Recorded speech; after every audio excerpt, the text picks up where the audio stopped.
Tudo bem? A aula de hoje é uma revisão da unificação alemã, ok? Vamos rever primeiro os antecedentes dessa unificação. Entre 1815 e 1871, a Alemanha não existia como um Estado nacional unificado. Não existia um Estado nacional alemão com capital numa única cidade. Na verdade, a Alemanha estava fragmentada, dividida politicamente em diversos estados independentes uns dos outros. Hoje a Alemanha é um Estado nacional com a capital em Berlim, né? Na época isso ainda não existia. Esses estados eram, em sua grande maioria, monarquias, na forma de reinos, principados, né? Então ducados, e estavam separados politicamente uns dos outros. Em 1815, esse conjunto de estados alemães formou a Confederação Alemã, uma associação de 39 estados alemães independentes. Os principais membros eram o Império da Áustria e o Reino da Prússia, ambos monarquias autoritárias. Aqui, ó, aqui no mapa, tá vendo? Vocês estão vendo essa linha vermelha? É a fronteira da Confederação Germânica. Em amarelo, o Império da Áustria, que vai possuir territórios fora da Confederação. Em azul, o Reino da Prússia, que também vai ter uma parte do seu território fora da Confederação. E em cinza, os demais membros da Confederação Germânica. Então não havia unidade nacional. Ok? Muito bem. Acontece que em 1834 foi dado um passo importante na direção da unificação, que foi a criação do Zollverein. O Zollverein era uma união aduaneira, isto é, uma zona de livre comércio entre a Prússia e a maioria dos estados alemães. A Áustria não participou do Zollverein porque ela tinha uma política de protecionismo alfandegário. Ela temia a concorrência de produtos importados dos outros estados alemães. Então, para proteger o seu mercado da concorrência, dos demais estados alemães, a Áustria não entrou nessa zona de livre comércio. Acontece que o Zollverein favoreceu a integração econômica dos estados alemães. E como a Prússia pertencia a essa união aduaneira, a Prússia foi se aproximando, se integrando cada vez mais, no sentido econômico, aos estados alemães. Entre 1848 e 1849, ocorreram revoluções nacionalistas e liberais que tentaram unificar a Alemanha. Essas revoluções contaram com o apoio da burguesia alemã, da burguesia e da classe média alemã, foi sobretudo da classe média alemã, mas elas acabaram fracassando.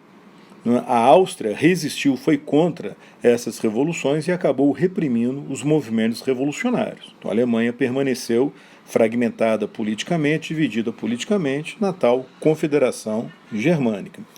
Acontece, pessoal, que entre 1850 e 1870, a industrialização da Prússia avançou.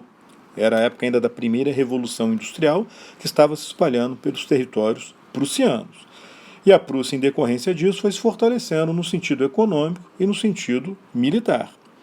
Foi nesse momento que, em 1861, assumiu o trono da Prússia um novo monarca, Guilherme I. E no ano seguinte ele escolheu como seu chanceler, seu primeiro-ministro, Otto von Bismarck. Ambos, o Bismarck e o Guilherme I, vão liderar a unificação da Alemanha nos anos seguintes. Ok?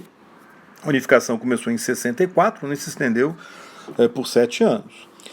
Foi feita pela Prússia, sob a liderança de Bismarck. O Guilherme I delegou a Bismarck a tarefa de desenvolver toda a estratégia e liderar a unificação da Alemanha.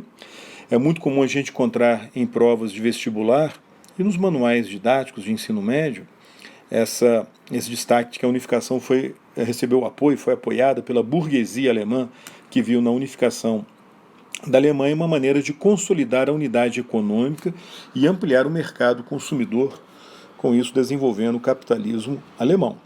A unificação foi um processo violento, que se deu por meio de guerras contra a Dinamarca, contra a Áustria e contra a França. A primeira guerra foi a Guerra Dinamarquesa. Bismarck convenceu a Áustria a firmar uma aliança com a Prússia contra a Dinamarca. A Dinamarca controlava alguns territórios no norte da Alemanha. A Dinamarca foi derrotada e os territórios alemães da Dinamarca ficaram sob o controle da Prússia e da Áustria. Só que logo estourou uma disputa entre Prússia e Áustria pelo controle desses territórios. O resultado foi a Guerra Austro-Prussiana, ou Guerra das 7 Semanas. Nessa guerra, a Prússia conseguiu uma aliança com a Itália desejava anexar territórios que a Áustria possuía no norte italiano, então foi firmada uma aliança entre Prússia e Itália contra a Áustria. A Áustria foi derrotada e a Prússia criou uma confederação germânica no norte da Alemanha, controlada por ela. Tudo isso é obra do Bismarck. O Bismarck estava por trás, né, era o estrategista, né, era o grande organizador desse processo de unificação da Alemanha. E ele continua agindo para tentar unificar o restante da Alemanha. Nessa altura, o país que mais resistiu à unificação da Alemanha, porque a Áustria desistiu dos assuntos alemães, ela saiu, né, do envolvimento nas questões alemãs. Então a Prússia ficou com uma grande potência germânica, né, capaz de unificar todo o território. Então, fora da Alemanha, o país que mais resistiu, ou mais tentava impedir a continuação da unificação da Alemanha, era a França, governado pelo Napoleão III. Né? A França temia que a unificação da Alemanha criasse um país muito poderoso, rival dos franceses. O Napoleão III tinha razão quanto a isso. Né? Se a Alemanha fosse unificada, ela ficaria mais poderosa do que a França. Então ele tentou impedir a unificação da Alemanha. A tensão entre França e Alemanha cresceu e o resultado foi essa guerra franco-prussiana. A Prússia e os seus aliados alemães invadiram a França. Napoleão III acabou capturado numa batalha, a famosa Batalha de Sedan, perdeu prestígio na França, perdeu condições de continuar a governar o país, foi derrubado e foi estabelecida na França a Terceira República Francesa, uma república democrática. Isso em plena guerra, a guerra continuava. Em Paris, os trabalhadores fizeram uma revolução e tentaram assumir o controle da capital. Aliás, assumiram o controle da capital por alguns meses. Foi a chamada Comuna de Paris. Mas essa revolução dos trabalhadores não conseguiu se manter e acabou sendo reprimida pelo governo francês da Terceira República. A guerra continuava tecnicamente quando, na Alemanha, na própria França, em Paris, em Versalhes, o Guilherme I, o Bismarck e os líderes dos outros estados alemães, reunidos no famoso Palácio de Versalhes, criaram oficialmente o Império Alemão, também conhecido como Segundo Reich. Isso foi em janeiro de 71.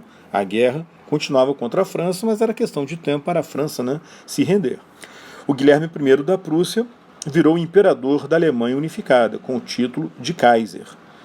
E o Bismarck virou o chanceler, o primeiro-ministro da Alemanha unificada. Em maio de 71, a França reconheceu a derrota na guerra e assinou um acordo de paz com a Alemanha, o Tratado de Frankfurt. Por esse acordo de paz, a França cedeu para a Alemanha o território da Alsácia-Lorena, na fronteira entre os dois países. Tem aqui, ó, nesse outro mapa a gente vê melhor, destacado em vermelho. Estão vendo? Em amarelo bem clarinho, a Alemanha unificada, e em vermelho o território da Alsácia-Lorena, que a Alemanha acabou tomando da França.